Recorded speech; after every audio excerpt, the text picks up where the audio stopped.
За Монгол Улсын үндсэн хуулийн цэцэд Монгол Улсын их сургуулийн багш нар байна.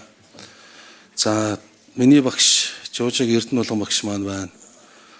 За мөн багшилж ирсэн манай их сургуулийн хуулийн багш нар Мөнх сайхан Ганбаатар гэх багш нар байна. Тэгээ хуульч мэргэжилтэй хүний хувьд үндсэн хуулийн цэцээс нэг юм сэтгэл гонсойлгосон шийдвэр гарах болгонд нэг тийм горьдлого байдیں۔ Энэ шийдвэрийг гаргаж яхад манай Мойсийн хуулийн багш нар манай эрдэмтэд тэнд нэг цөөнх болоод ганцаардаад байсан байх таа гэж тэгж бодож төсөөлж бас горьддаг. Одоо ингээд яг үндэ манай салбарын хоёр их сайн мэргэжилтэн өдөр орж ирж байна. Айл айл нь багшилж ийсэн Монгол Улсын их сургуулийн хуульчин сургуулийн бүтээгдэхүүнүүдийн тав.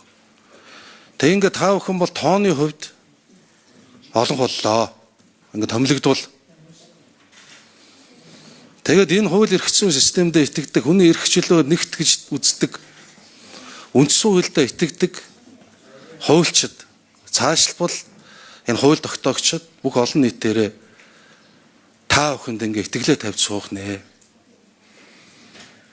Бүх шийдвэрийг гаргахдаа энэ олон түмний итгэлийг заамун хуульч мэргэжлийн ёс зүй болоод хуульч мэргэжлийн бахархлыг бодож шийдвэр гаргахад оролцож цаашдаа энэ өнгөрсөн жилүүдэд хэдийгээр ийм одоо шинжлэх шаардлагатай хууль тогтоомжтой гар үрж чадахгүй байгаа процесс нь тодорхойгүй ийм боловч Монгол Улсын үндсэн хуулийн цэц ингэж шударга сайн ажиллаж болох юм байна гэдгийг жишгийг тогтоохын төлөө хичээж ажиллаарай гэж захиа.